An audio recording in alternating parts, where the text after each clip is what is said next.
módulo 5, tá? Hoje a gente vai ver o nosso novo gênero, que é relato de viagem. A gente vai ver características, a linguagem usada e toda a estrutura para escrever esse texto, tá? Hoje a gente está na nossa 13ª aula virtual, nosso 13º encontro, tá? E hoje a gente vai trazer aqui alguns exemplos, a questão de estrutura desse gênero textual, que até muitas vezes nem todo mundo entende que é um gênero, né? Até se assusta quando a gente diz que relatar uma viagem, relatar um momento agradável ou até mesmo desagradável, se trata de um gênero textual. E hoje a gente vai estar vindo aqui e estar estudando, e eu vou estar aqui trazendo para vocês um pouco sobre esse gênero tão simples e tão importante para nosso conhecimento enquanto pessoa e para a nossa gramática. Aí a gente vai ver características, linguagens e estruturas de relato de viagem. Aí aqui eu trago um pouquinho do que seria um relato de viagem, uma vez que é um gênero bem particular. Então a gente não tem uma definição pura do que seria um relato de viagem, até porque quando a gente vai relatar, a gente só pensa que a gente vai querer escrever o relato, algo que nos foi agradável, mas muitas vezes a gente quer escrever algo que foi um dessabor, né? Algo que não foi tão bom, não saiu como planejado, e a gente acha interessante relatar, escrever sobre.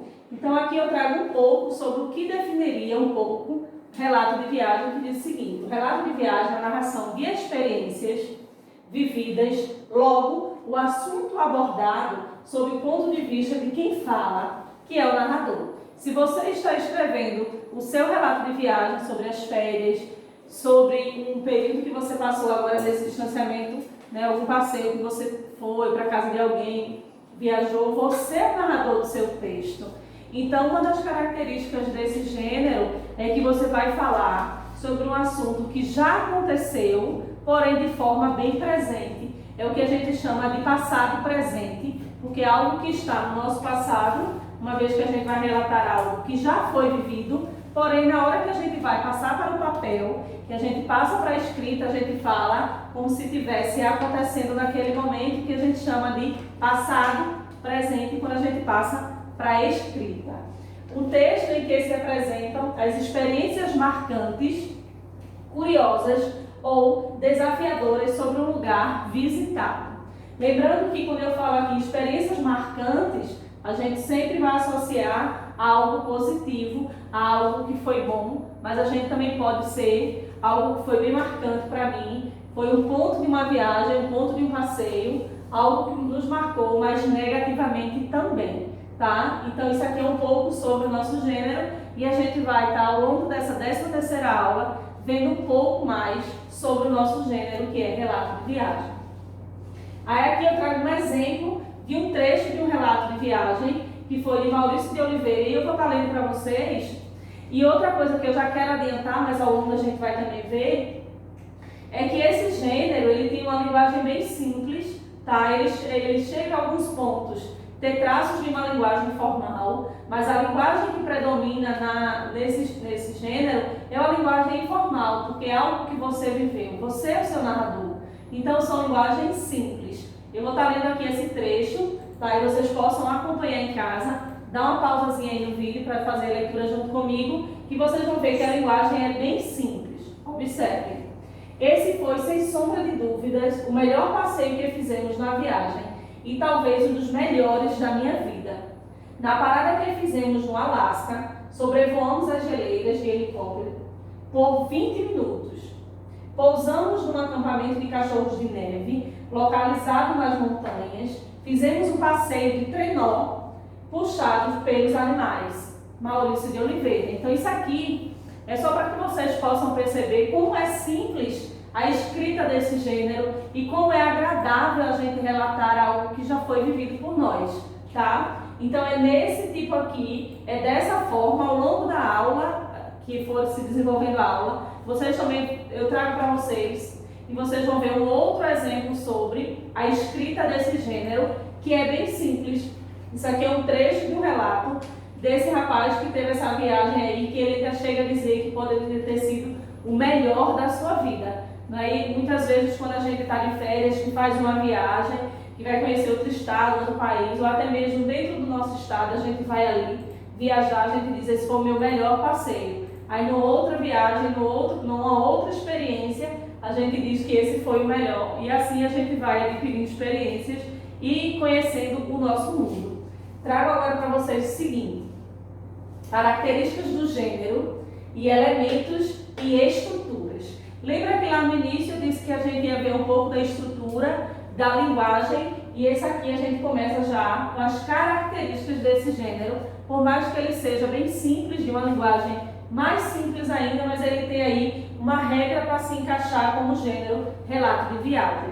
Observe, a história é contada por uma pessoa real, ou seja, você, a história tem que ser real, tem que ter sido vivida, tá? E assim como são reais os fatos relatados, nada de querer trazer traços de ficção para o relato de viagem, porque aí não se encaixa e deixa de ser esse gênero. Você tem que relatar algo que foi de fato vivido, até porque uma das características é vivido por pessoas reais e os fatos também têm que ser reais.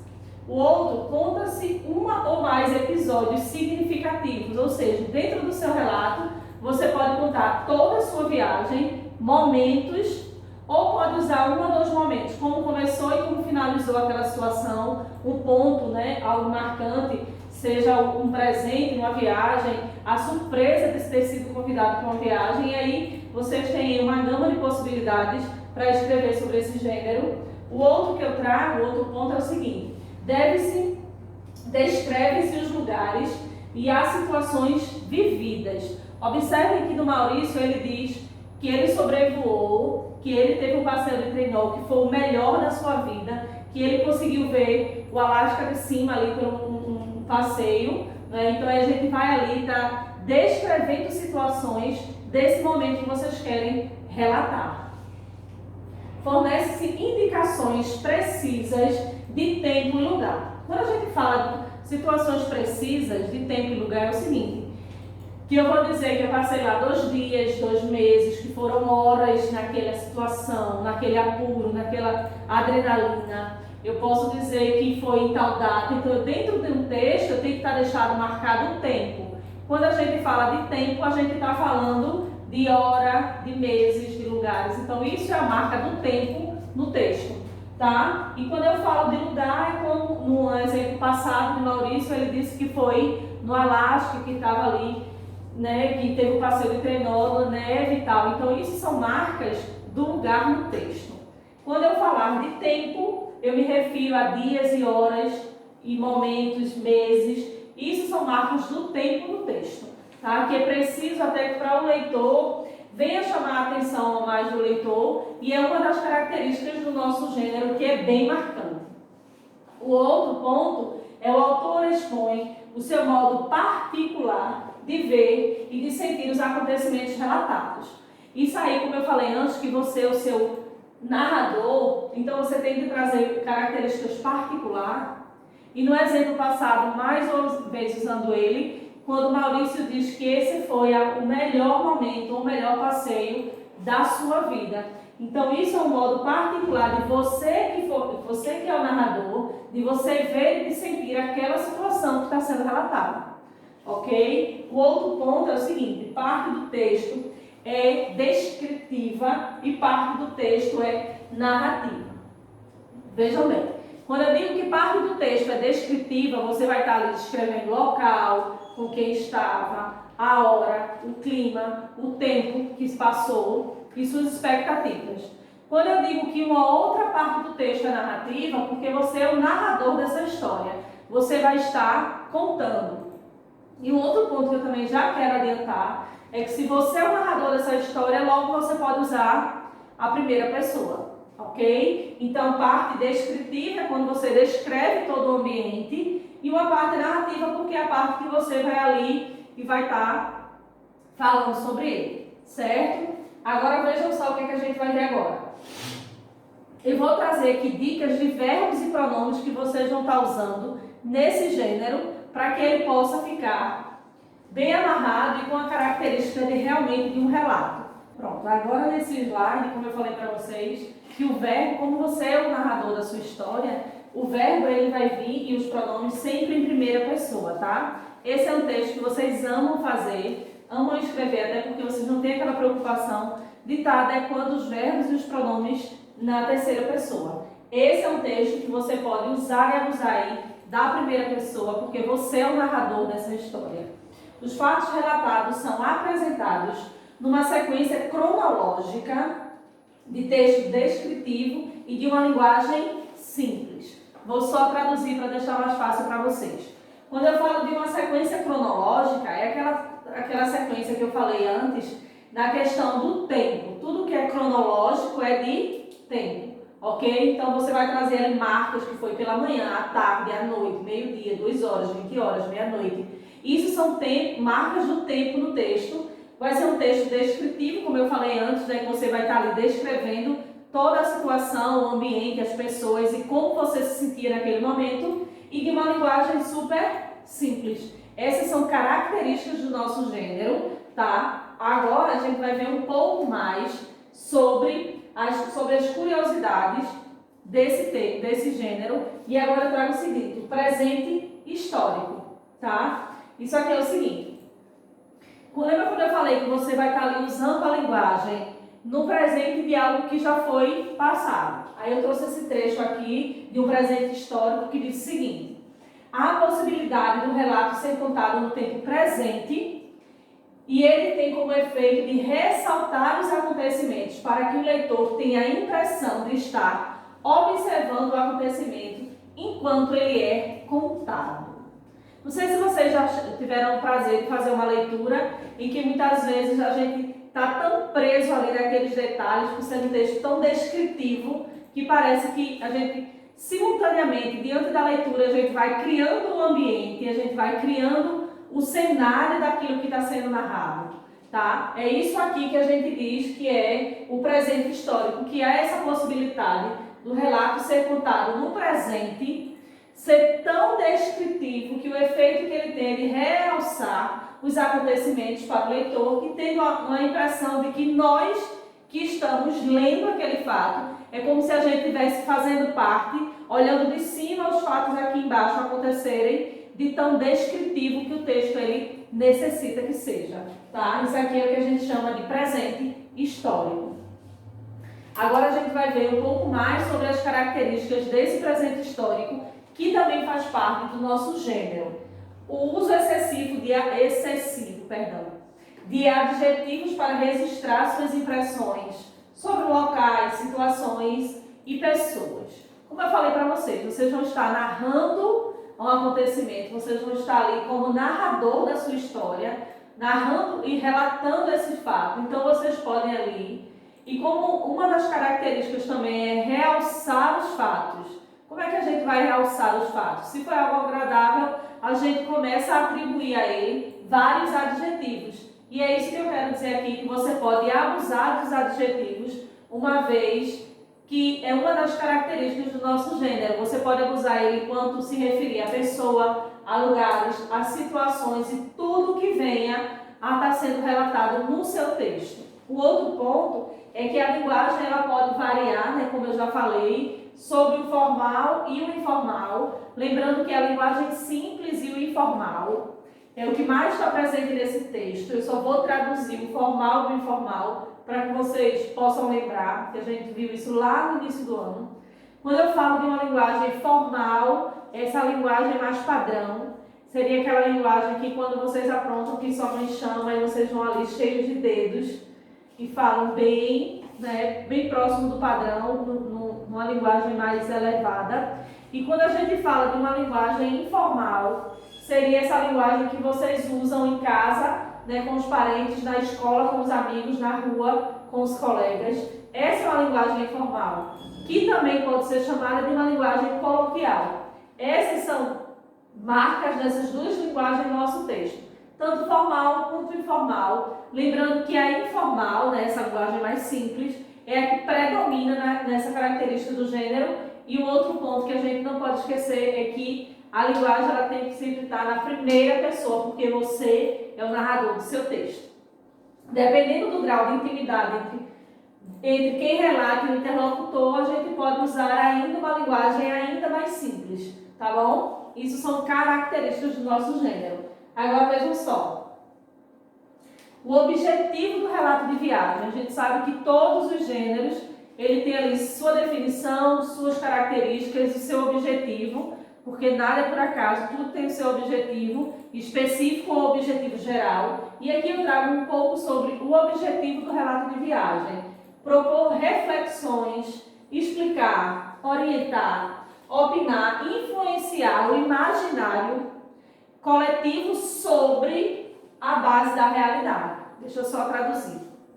Quando eu digo que propor reflexões, explicar, orientar, opinar, influenciar o imaginário, porque a partir do momento que você faz uma viagem, vamos dizer, para Fernando de Noronha, e você diz que viu lá aquele cenário, que a água é cristalina, que a areia é diferenciada, que o ar é outro, que você ali teve contato tanto com a fauna, com a flora, e é um lugar assim de outro mundo, sabe? A gente vê ali o diferencial dos demais praias, dos demais ambientes, das pessoas.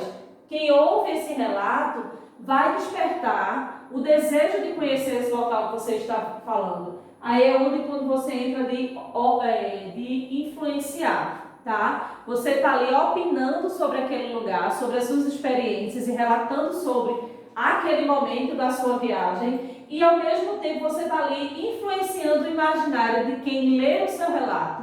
Porque a partir do momento que eu vejo que você atribui inúmeros adjetivos, eu digo, na oportunidade que eu tiver, eu também vou desejar visitá-lo.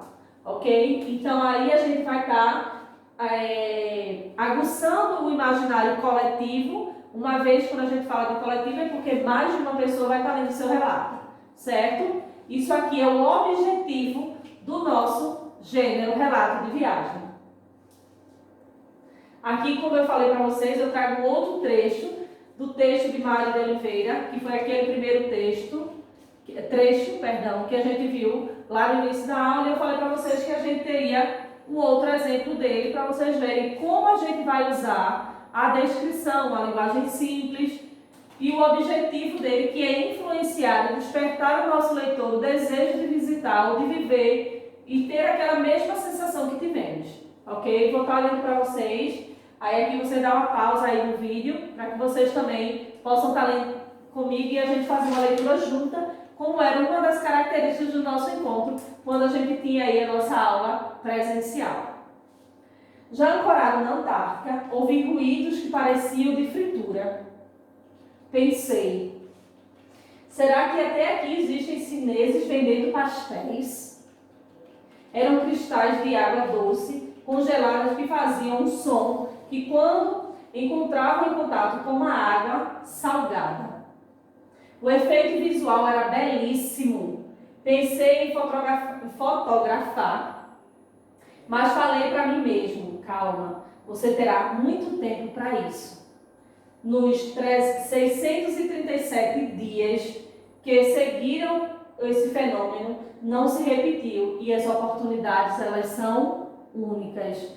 Dentro desse texto aqui, desse de Mário de Oliveira, eu quero que vocês percebam que ele usa vários adjetivos e que muitas vezes quando ele diz que calma, você vai ter muito tempo para isso, e ele se acalmou e foi ali parar para ver esse efeito, esse fenômeno aí da natureza, e depois ele percebeu que nos 637 dias, o único dia que aconteceu esse fenômeno, que esse cheiro de pastéis e dessa questão da geleira, né, tá ali em contato com a água e causar esse fenômeno, esse cheiro e essa beleza extraordinária, elas são únicas. Então, só naquele momento em que ele presenciou foi que aquilo aconteceu, certo? E quando ele finaliza esse trecho, né, do relato de viagem, que ele diz as oportunidades, elas são únicas. Então, quer dizer, aproveite aquele momento, curte, porque muitas vezes hoje a tecnologia ela está tão impregnada em nós que tudo a gente quer registrar. Se é um acidente de moto, de carro, seja o que for, as pessoas antes corriam para ajudar. Hoje correm para filmar e fotografar. Se é algo extraordinário como esse vivido por Maurício, as pessoas correm para fotografar. Se vão a um show, eu acho interessante, pagam tão caro no show e tá ali assistindo o show pela tela do computador, perdão, do celular, do tablet, para depois assistir em casa, né, numa versão maior na televisão, no computador, porque querem registrar tudo. Se for para assistir registrado, a gente assiste em casa e pela internet, tá? Então as oportunidades, elas são únicas e vamos viver o momento, e é isso que diz Mari de Oliveira em outro trecho do seu relato dessa viagem que aí marcou a sua vida. Seguindo, a gente vai ver, como eu falei para vocês, que a gente vai ver também um pouco da estrutura, né? Como compõe essa estrutura desse gênero. Aí aqui eu trago enredo, foco narrativo, são 6. Aí aos poucos a gente vai vendo e vai debatendo um pouco sobre eles. Sobre o enredo, a ação de relatar é composta por uma sequência de fatos vivenciados em um determinado tempo e espaço. Fazem parte do enredo. Situação inicial, desenvolvimento, clímax e desfecho. Segue a mesma estrutura de uma história como aquelas que vocês não escreveriam, tá? A estrutura segue a mesma, com situação inicial, né, que a gente começa ali relatando onde foi, quem foi, quantas pessoas. O desenvolvimento, que é onde a gente começa a escrever sobre ela. O clímax, que é o ponto alto da história, né, que a gente diz que é onde a gente prende o leitor, prende ali a atenção do leitor, e a gente tem um desfecho, que é onde a gente finaliza a história. Quando a gente fala de foco narrativo, é quando a gente está falando a posição e a relação dos verbos ali e dos pronomes, a questão mais gramatical do texto, que aqui a gente diz o seguinte: a posição do narrador em relação à narrativa. O narrador, ele é personagem e os verbos vão estar sempre em primeira pessoa. Lembrando que, se a gente vai escrever sobre primeira pessoa, o verbo vai ter que estar na primeira pessoa. E por que nesse gênero, em relatos de viagem, o narrador, ele é personagem? Porque é você o narrador da sua história. Que além de você contar a sua história, você também viveu. Então, por isso, a gente tem aqui, dentro da estrutura, o narrador que é personagem. Agora a gente vai ver mais 2 pontos da estrutura que a gente fala sobre personagens e espaços. Sobre os personagens, são os seres reais que participaram da história narrada e podem ser protagonista, antagonista ou os secundários. Percebam que a sequência dos personagens também segue a mesma. A gente vai ter o protagonista, né, que é aquele principal da história, ou seja, você, porque você é o narrador, também é personagem e protagonista, porque você muitas vezes é o principal da história, ou na maioria dela. A gente tem os antagonistas, que são aqueles principais, são peças principais, né, para a gente ter uma coesão ali na história, que participaram daquela situação, porém ele não é tão importante quanto os protagonistas, certo? E os secundários é aqueles que estão ali, né, que a gente diz que é para completar a situação e que a gente também pode chamar eles de figurantes. Quando eu falo de espaço, é espaço físico, que é o ambiente em que os personagens circulam e onde se desenvolvem o relato. Quando eu falar de espaço, eu posso falar em espaço aberto, quando eu me refiro à natureza, e é tudo que se refere ao ar livre. E quando eu falar sobre espaço fechado, é tudo que se refere ao ambiente fechado. Se passou dentro da minha casa,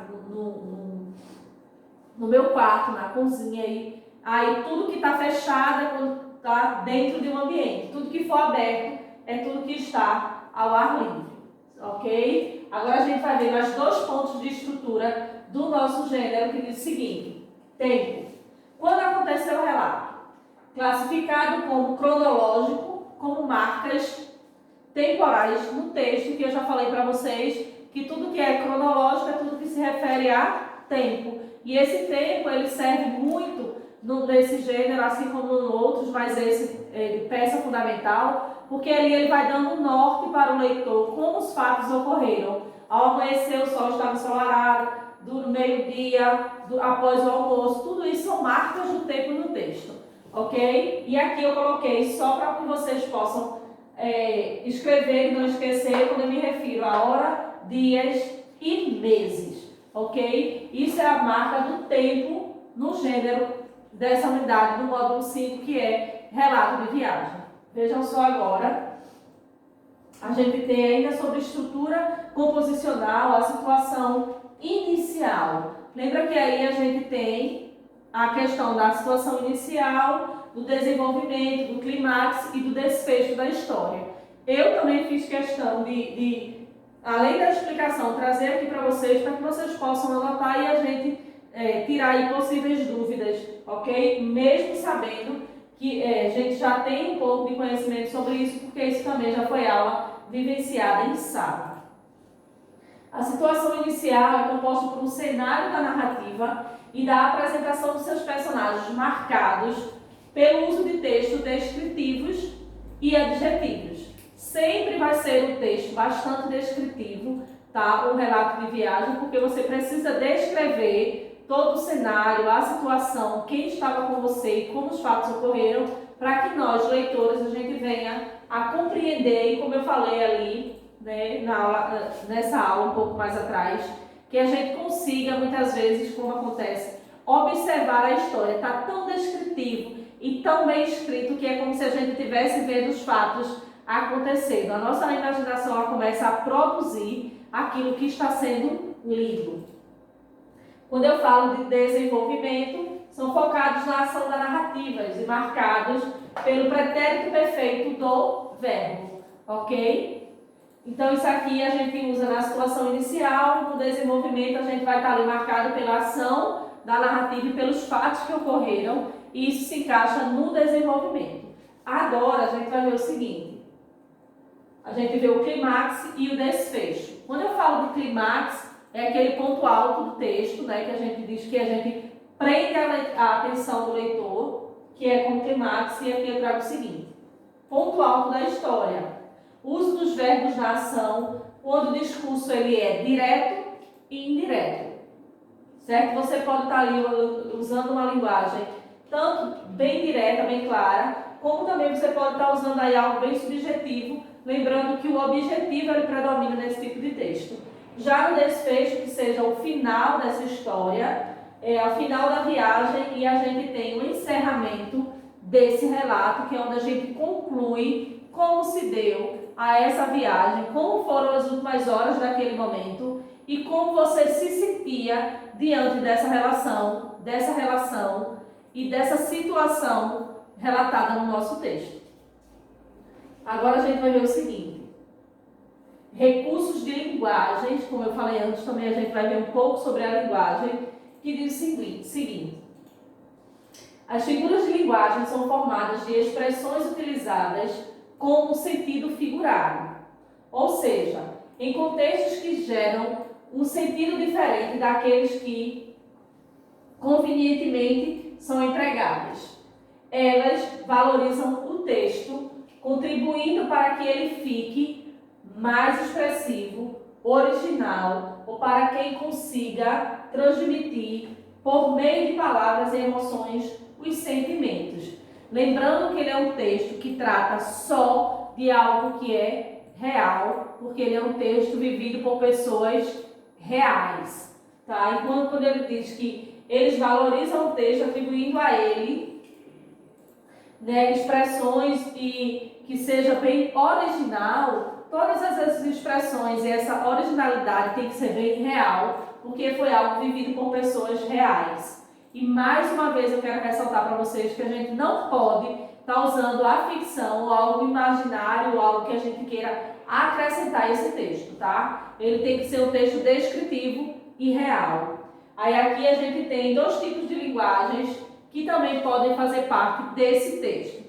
Tanto a linguagem denotativa, que é quando a gente fala no sentido real, e também a gente pode fazer uso da linguagem conotativa, que é quando a gente usa uma linguagem figurada. O que seria uma linguagem figurada, professora? Seria o seguinte, quando a gente usa uma palavra querendo dizer com outro significado, tá? Então, esse é um texto de uma linguagem que a gente pode usar aí alguns sentidos figurados, ou seja, geram ali expectativas no leitor de diferentes pontos, porque alguns vão ficar imaginando possibilidades através dessa linguagem figurada.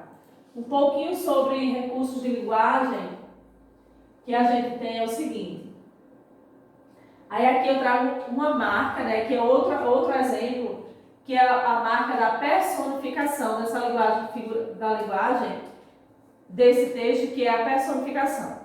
O que seria a personificação? É quando eu digo que dentro da minha história tem o seguinte: os músculos relaxaram. Dentro do contexto, os músculos relaxam. Como assim? Eu vou estar lendo aqui esse trecho para explicar melhor para vocês, que diz o seguinte: de onde estávamos a mais de 5.550 metros de altitude, podíamos ver o Monte Everest. Nessa altitude, não sentimos falta de ar, mas sentimos os músculos reclamarem. E não venderam muito a relação de pouco oxigênio. Gente, os músculos, eles relaxam, mas porém os músculos, eles não reclamam. A gente sente um incômodo, mas quando eu falo aqui que os músculos reclamaram, é uma linguagem figurada, a gente está ali trazendo um pouquinho de personificação, que é trazendo para o músculo ali características humanas. Isso aqui é uma linguagem, né, figurada, que a gente pode estar trazendo para o nosso texto, tá? Que aí a gente deixa prende até o leitor quando ele diz que eu estava a 5.550 metros de altitude, eu conseguia ver o Monte Everest, não sentia falta de ar, mas eu sentia os músculos reclamarem, certo? E quando eu digo que eu sentia alguns incômodos na questão do meu corpo, mas aí ele trazendo aí esse efeito de uma linguagem figurada, ele diz que os músculos reclamaram, tá? Então esse aqui é um outro exemplo que eu trago para que vocês possam assimilar um pouco mais sobre a escrita desse gênero.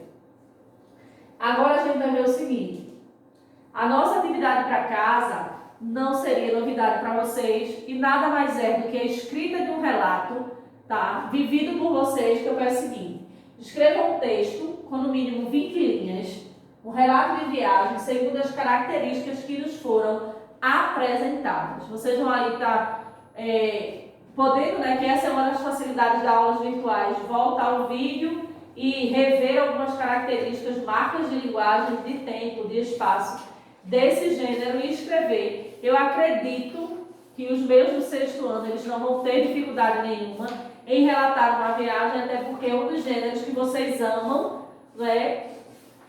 E após a escrita, você vai lá, tira foto e manda para o meu e-mail esse texto com uma atividade de casa da nossa 13ª aula, que foi relato de viagem, ok? Eu espero ver vocês em breve e até segunda-feira que vem.